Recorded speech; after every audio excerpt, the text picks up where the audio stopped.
Hey everyone, and welcome to Offstage, a conversation with students, hobbyists, and professionals from the world of music about music with me, your host Anagh. And today I have guests Manav and Saud. Hey guys, how's it going?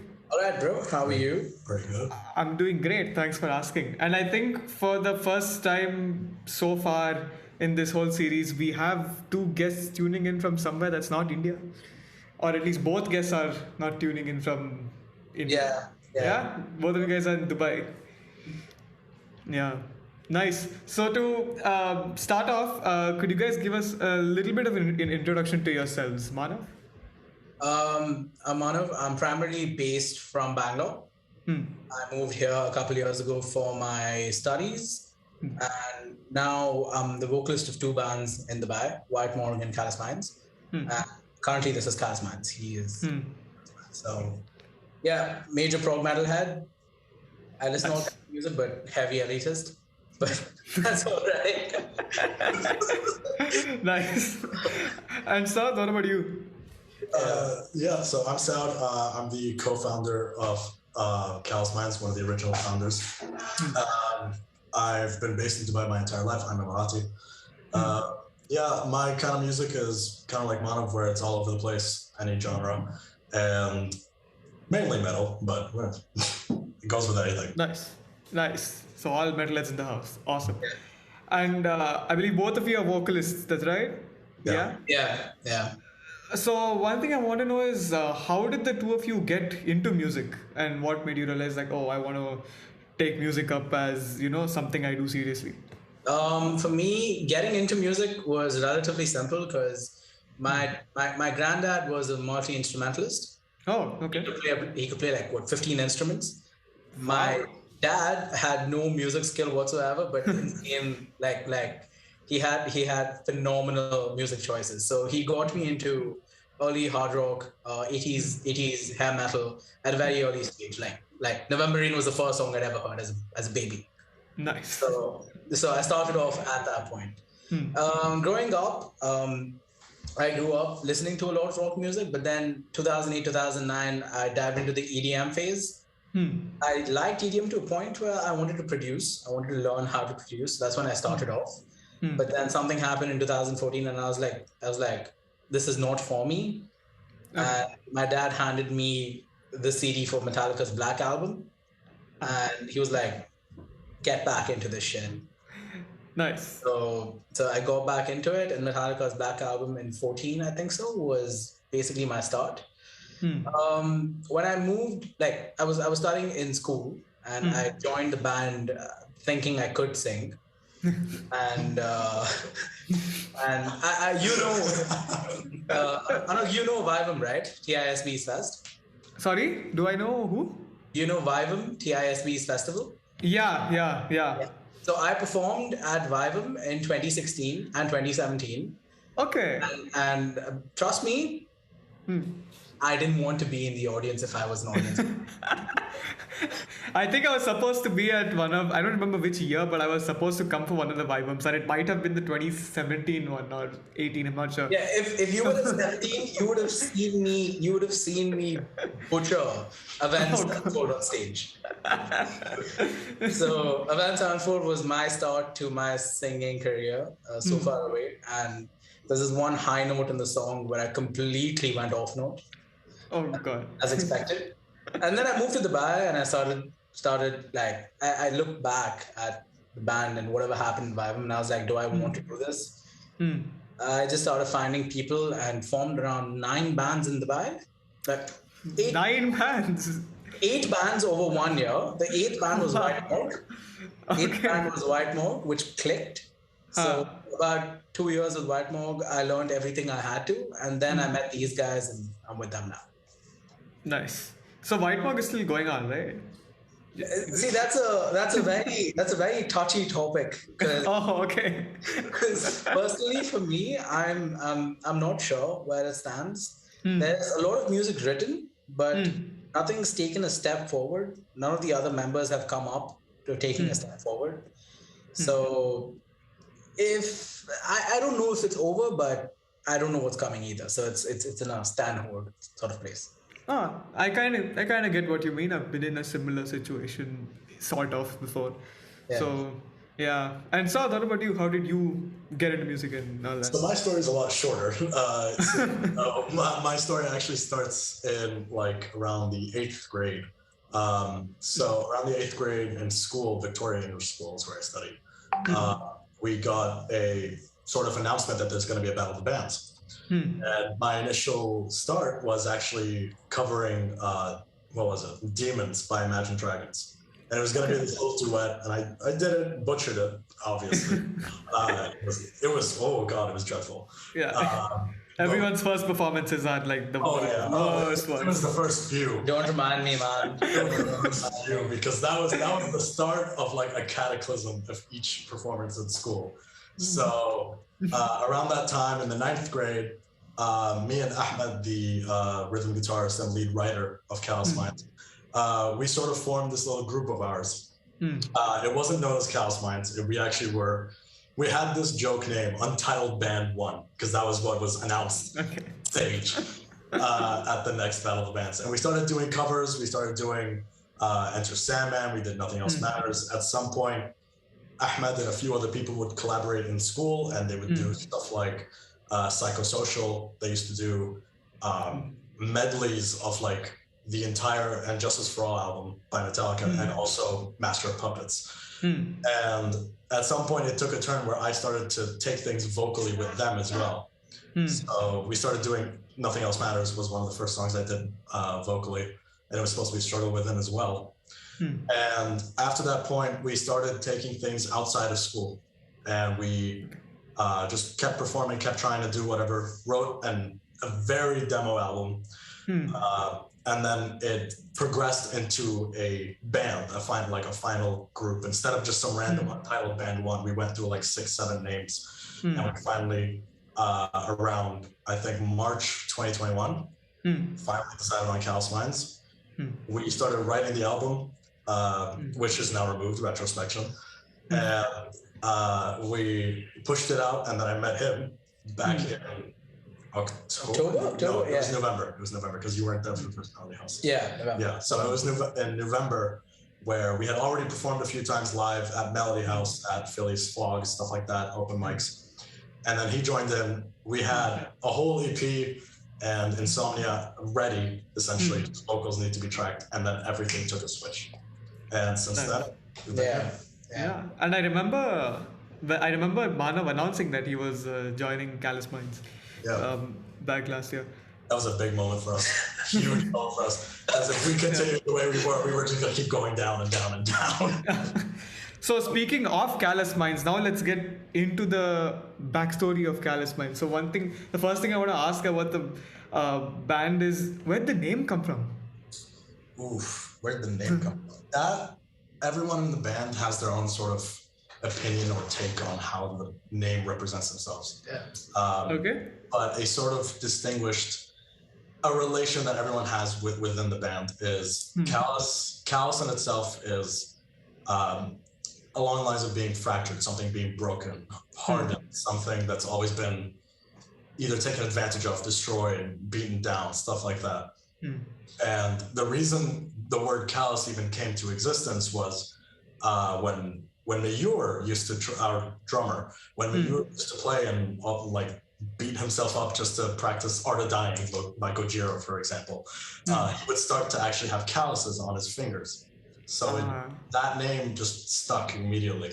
And we decided we wanted to have Callous Minds to indicate like ourselves, so to speak, as this is like, it's not exactly grammatically correct, but yeah. I mean, like it doesn't need to be grammatically correct because that is true. Yeah, because like grammatically correct would be calloused minds, but like the brain is already so damaged that callous minds seems more of an autistic fit than calloused minds. Because if you haven't noticed, dude, we literally kill ourselves while writing our songs. I'm telling you, it's a group therapy session.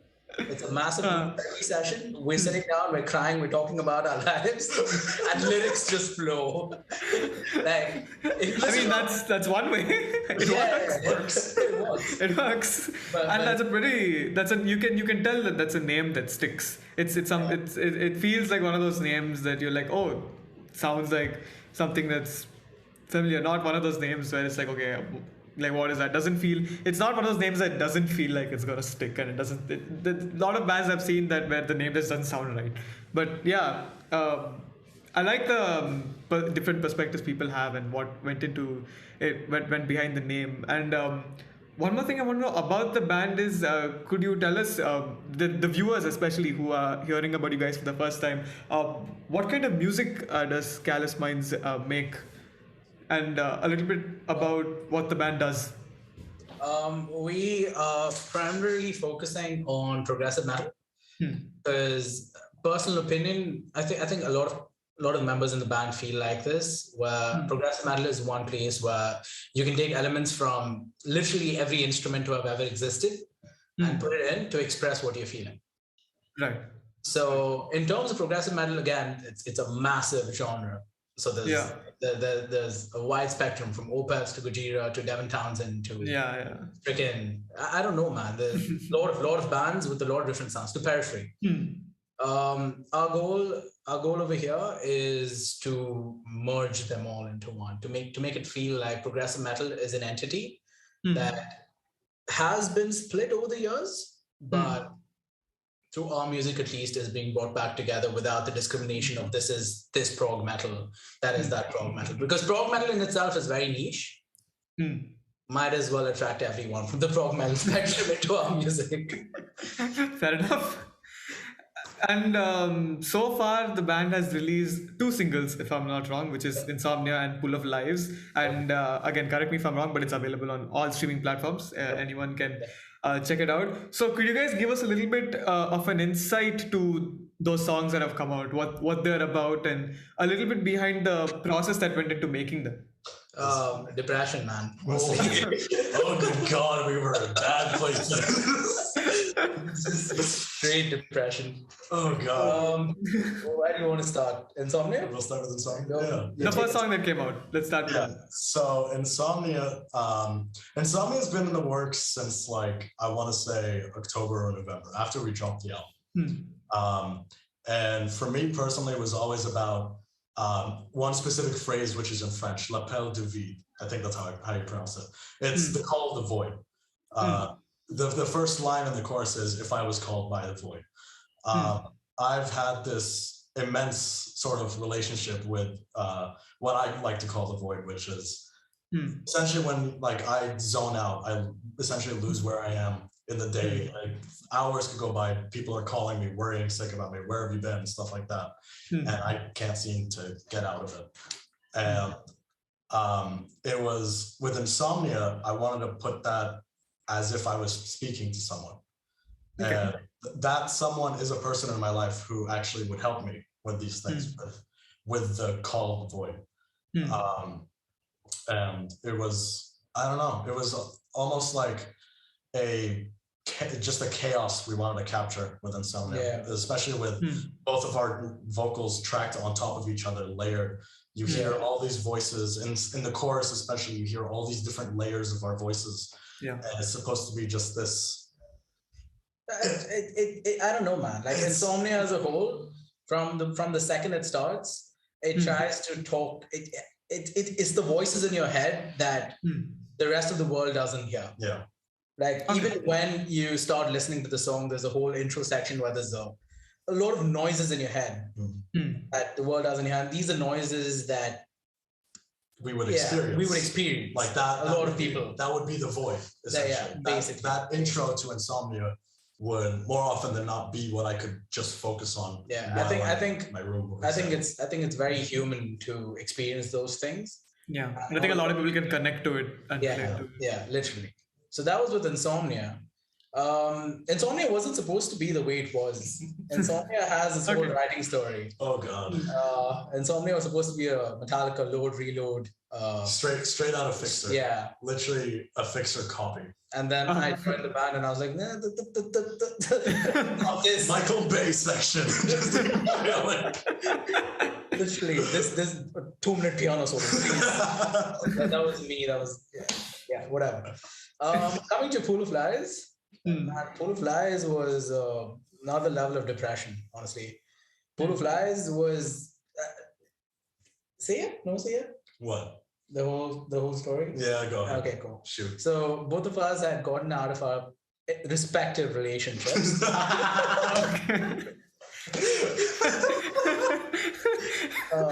And Pool of Lies was just something we collectively experienced as a band, because all of us have been in that position in terms of relationships where there's betrayal, there's pain, there's a lot of sorrow that's bottled up. Yeah, and although it's been a considerable while since we had moved on and Pool of Lies was in the writing, we just dived right back into writing. Just absolute, just depression, just fully depression. Sorry about that. It's okay. It's just writing about like the most core memory. I don't know, man. Just bad experiences we've had. Yeah. No, I guess again with that song also a lot of people would have been through a lot of hardship, and like you spoke, relationships would connect with that song, and unfortunately I'm not one of those people, but yeah. I'm sure. Yeah, and so far you guys have come out with 2 original songs, and I'm sure you guys have more to come.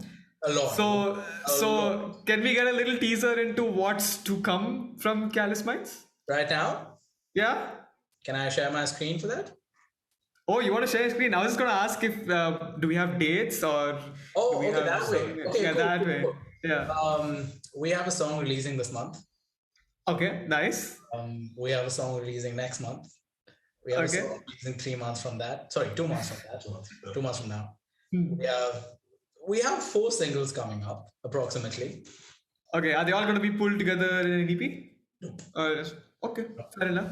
So I was sorry I cut you off. You were saying? That's all. We have 4 singles coming up. That is until September.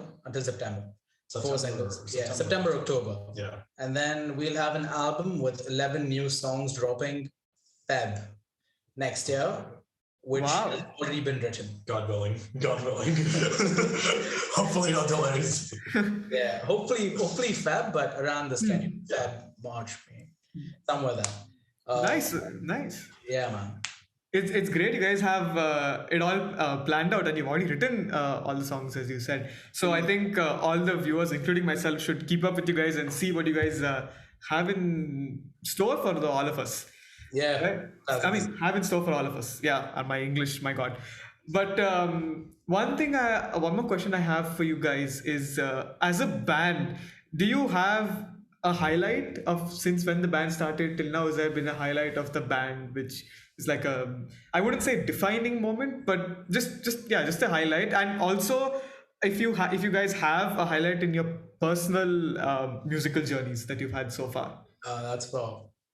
Well, let's talk about band first. We'll go band first. So for the band, it was in the gray area between recording Retrospection and then also up until around January of this year. We had finally released the tracks, finally released the albums, everything has happened. We've performed a few times. Eeyore had to leave to the UK on the first day of us recording. So we had to track everything and the same day, all the drums in one day. There's a reason why we dropped Retrospection from all platforms. But I would say one of my highlights would be for the band when we performed at Amped back in January. And it was actually, that whole day would be a highlight. It was Jan. No, it was Jan. It was March. Jan, it was Mayur's birthday, which is part of the reason.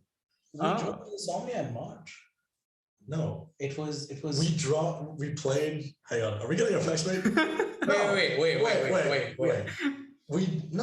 We dropped Insomnia in March. Yeah, but we played it live way before that. Feb 29th. We played it live before that. Okay, maybe, yeah. Because we had the streaming party. Yeah. That's why. Yeah, he's right. Okay, so back to the story. Okay. That wasn't wrong. Yeah. So that day started off with us essentially doing our photo shoot. That was the first photo shoot with Manav as well and the band. And we had been essentially together from 4 or 5 a.m. in the morning. Yeah. And worked the entire day. I had to leave for work and then come back. And then we went to Max's Sports Bar. and performed at the head show. It's a rock pub over here. Yeah. So Okay. yeah. That was my first show with these guys. It was brutal. And it was one of the only shows that we had with our drummer since he left the country. And that was his birthday, and it was like the best birthday present we can give him for that day. He left, I think, 2 days after that. So it just made the movement so much more important to us. Yeah. That's an awesome story. And what about highlights in your personal musical journeys? I think my peak personal music life was playing at Expo 2020 in the back. Okay. Yeah. So I played there recently at the Battle of Bands. The songs I chose for the performance were Deadhead by Devin Townsend and Rumbling, the Attack on Titan opening. Oh, nice. Dude, I kid you not, the crowd. He was there. That was one of the best shows I've ever been to. Wow. I wish I could have been there. I'm sure it would have been awesome. Yeah, the crowd was insane. It was a battle of bands, unfortunately rigged. but nothing new with that. But I think it'd be fair to say there was one band other than us that like us and the other band that did really well. And yeah, that was it. It was a fantastic night, all in all. Wow. And Saud, what about for you? For me, oh God. I feel like vocal lessons. Oh no, actually, that's gonna be the moment. So seeing as Manav is obviously the more experienced singer of the band now, I actually take vocal lessons from him. So one of the highlights personally for me in my music career is I've been stressing out about how my performance has been while practicing, while training for this. And there's a song, "Oh" by Coldplay, which was one of the songs that is basically practice. And for days leading up to the actual test, so to speak, I was like on edge. I went, whoa, I would practice that daily, realizing, okay, wait, the day's coming. The day's coming. It felt like my final or something. It wasn't even, it was just a basic test. It was me teaching him how to thin out your voice. Yeah. And the way you were saying it sounds like me when I was like, board exams. No. It was worse. It was so much worse. I'm telling you, when I had my vocal lessons and I had to do the thin out the voice, I was in the same situation as him. But he did really well. Yeah. Really. And when I saw the look on his face saying like it was actually an improvement, like a genuine improvement. I was jumping around. I was here. I was literally in this room, right in. Freaking out. And he told me that you were about to cry. Yeah, it was. Which was one of the first times I ever heard that from someone. And it was just, I don't know, it's pushing me to take this even further. So yeah, 100%. That's my highlight. Nice. And as a band, I'm sure you guys would have faced a lot of struggles, like for example, writer's block, which I'm sure everyone has faced. And no, man. No? No. Oh, okay. This is new. Okay, please. Our guitarist, he's sitting in the hall out there. Okay. Maniac, yeah. He can write a full-fledged song in a day. If he's if he's bored, by the way. And not gaming, he can write the entire song in a day. And I'll tell you the problem with that. The rest of the band struggles to keep up. Oh yeah. Okay, that's one struggle I can ask then. What do you do to overcome it and to keep up with it? I'll go with that. Dude, like for us, there's a set schedule that we've already set for us. Okay. And he's 2 steps ahead of that schedule. So we're sticking to the schedule. We're keeping it in time to the schedule. But since I'm also the designer for the band, I do the merch, I do the artworks, I do the videos, Instagram, NFT. Pretty much anything media is him. Anything media, anything marketing is me. So for me, it's a lot of time going into that. The vocal recording section is the easiest for me, but the lyrics writing is mostly him. Okay. I mean, it's a collaboration, but I don't have a lot of time to input into the lyrics because I'm mostly busy making the artwork, making videos, all of that. So one of the biggest struggles I'm facing right now is I'm at the point of burning out. I'm literally at the point of break. Yeah. Take a break from what? We have a release in 20 days, and then another release, and then we have another release. How can I take a break? It makes no sense. Fair point. Yeah. Okay, and so, Manav, since you mentioned Saud does most of the writing, Saud, have you faced places where you find that you're unable to write something, or are you also like your guitarist and it just comes to you and you're like straight up writing songs? Complete opposite. I face writer's block on a daily basis. Okay. I have a good, I would say a good foundation, not exactly a strong one. Because I usually write poetry in my spare time anyways. Okay. So words kind of come easy to me every now and then once I'm in the mood or once I'm in the correct setting. But that correct setting is a very rare occurrence. But the thing is, as soon as it gets into that rhythm, as soon as there's some foundation done, the rest of the song is done. I think it's the same for me also. I get comparatively lesser time to write words, but usually I barely sleep. So at night when I have my headphones on plugged in, this guy sends me a track and I start humming. So the rhythm flows automatically. Yeah. The vocal rhythm is the first thing we usually get. And then we start filling in the blanks for the lyrics. So sometimes I can come up with 3 verses at the same time and keep it. And sometimes it's like I struggle to write 4 lines or 2 lines. So we've been in both places. Okay. And Manav, since you mentioned you're on the verge of burning out, you guys also have side jobs, right? So, no? Yeah. Okay. No, Manav made a face. I wasn't sure. So, okay, but how is that going? Like, what do you guys do? For me, like I'm just starting off with my internship now. Okay. But other than that, most of my time is going in my final year engineering. I'm doing my thesis right now. So the research paper is taking way too much out of me. Like, my thesis model is kept here, literally. I look at it in that box. This box right here. I look at it, I wake up every day, just straight depression. It's bad. This is quite different. But yeah, man, most of my time goes into engineering. So hopefully I'm done this year and I don't have to look back at this field one. Like, I don't know. How have you been able to balance bands and music and doing all the stuff you mentioned, the media, all the media related stuff plus? I really don't know. I really don't know. One thing I can tell you for sure is that the way I study for my exams, I start studying about at max 12 hours before the exam. Yeah. Okay. So that's where I compensate. And those 12 hours, like nothing can shake me from studying. So fair enough. Studying 12 hours and getting an 80 or 70, 75 out of 100, I'm happy with that. No, that's impressive. That's very impressive. Yeah. It's what CBSE schools do to you. especially since I'm from NPS. Oh my God. Okay. See, now you know. Now I know. I wasn't in NPS, but I've heard stuff. So exactly. Yeah. And Saud, what about you? What do you do? I work part-time in sales in fashion retail. So most of my time, like I work 5 days a week, which is fine. But my schedule is usually erratic with work, especially in my classes at uni. So for example, like throughout the summer now, I've got class from 11 to 12:40, and then I got work from one. Okay. No, I'm checking what timestamp it is so I can find it when editing. I'm sorry about that.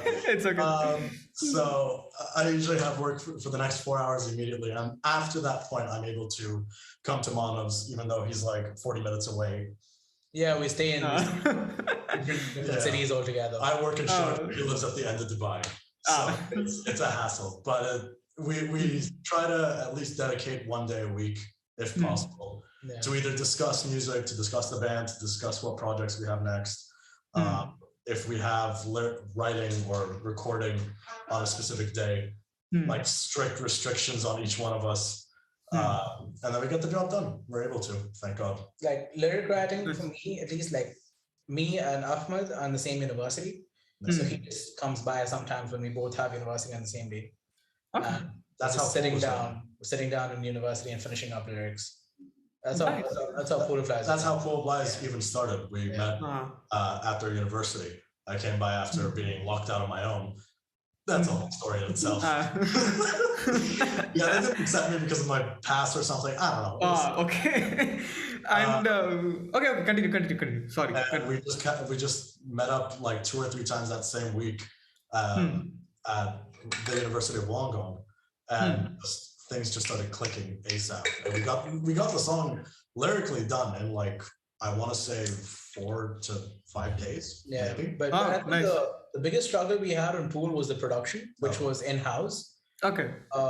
It was done by our bandmate Mehdi, the other guitarist, who's also from White Morgue. He moved from White Morgue with me over here. But since Pool, we realized that we've actually got to start investing in our production outside. So I don't know if you know Yatan Srivastava project from India. I don't think I do. Yeah, Yatan Srivastava is a prog metal artist from Delhi. He's in London right now. So we're going to be collaborating with him on production. So the next few tracks on the album will be done by him. Oh, okay, cool. And for the last question that I have for you guys today on this episode is, what are your future plans as not just as independent musicians, but also as the band? I mean, I'm sure we already know that you guys have a lot of releases coming up and album, but like beyond that, like where do you see yourselves in the next couple of years? It's a little bit of a heavy loaded question, but yeah. It's like I'm giving my job interview. But no, that's good. Honestly, I personally, at the very least with the band, I just want to see this thing keep going. Yeah, honestly, same. On the bigger side of things, the biggest problem most musicians face is we write good music, but we're unable to sell the music to the masses. Right. So I hope by the end of the album release next year, we're able to sell it enough so we have a following that's able to sustain this project. Yeah. Like if this project becomes self-sustainable, that's good enough for us. We don't expect to earn anything from it as long as it can sustain itself. And we have plans of an India tour after the album next year. Hey, let's go. Don't know a lot of details about it, but mostly it'll happen. Okay. We're still in the talks. So yeah, as long as we can get an audience big enough to sustain this project outside our friend circles, but that's basically the ideal goal and the future plan. Nice. And what about yourselves as in your musical journey? I'm going to continue and stick to the engineering route in terms of work. Find a job 9 to 5 until a point where I can do music and sustain my own finances. It doesn't necessarily have to be income from the band. It could be income from selling. It could be income from making artworks or anything like that, as long as it's self-sustainable. NFTs or anything like that. Okay. And then a 9 to 5 in a creative field like marketing, multimedia, AI, designing, anything of that will work fine. Oh, wow, nice. And Saud, what about you? One of my goals, and since I ever even started music, was to actually start doing my own stuff. So under my own name, have some kind of songs, non-metal. Okay. So it would be along the lines of R&B, or maybe, I don't know. I don't exactly know where it would go. I have a track that's currently in the making, in the process, trying to figure out what to call it, what to do with it. And I'm just hoping that one day I can at least do what I'm doing with Callous for myself as well. So this much work put in on my own even as well. Same for me. After the Callous album drops, I'm going to be working on my own album. I'm thinking of post-rock because I specifically love the genre, and I think I should be able to pull off a good amount of post-rock with the amount of very little guitar skills I have. That's a trend with both of us. We don't know how to play the guitar well enough. All the other instruments are just fine. Just that guitar. That's the guitar. Okay, nice, fair enough. And thank you guys so much for joining me on what is the 20th episode of Offstage and taking time out of your busy lives. And Yeah, I will see the. Oh yeah, and before I forget, check them out on Instagram. They'll be tagged they'll be tagged below. And if you're watching this on YouTube, the links will be in the description. Check out the band Callous Minds. They're both their originals, Pool of Lies and Insomnia, are streaming on all musical platforms, so you can find it anywhere. Follow the band also on Instagram. You'll be able to find updates with the band and them posting new music. So look out for that. Anything else I missed that you guys can plug? Just a question from our end to you. Okay. If you have heard our music, heard our music? I'll be honest, man. I have not. But I will. I promise. And I will text you and I will. My heart is broken. I'm not gonna lie. I will be honest, but I will check it out. I will definitely check it out. And especially after talking to you guys and hearing what went behind the song, now I'm really curious to check it out. I'm probably going to do it right after this, right after I stop the recording. But yeah. All right, cool. Sounds great. Yeah. Manav doesn't sound convinced. Okay. I'm just annoyed because we literally have a metal group together. We're supposed to be in a band together. Dude, you know I'm not active on that. I never know what's happening half the time on that group. I don't. Manav can vouch for me on that. I don't know what happens half the time over there. That group has shifted from being a metalhead group to something else altogether. Exactly. I don't know what to say anymore. It's fine. It's fine. I'll send you the links after the podcast. I actually have it loaded up on my phone, so I'll just play it and check it out. Yeah. Yeah. So thank you guys for joining me, and I will see the viewers in next week's episode. All right. Sounds good, bro. Thank you for having me.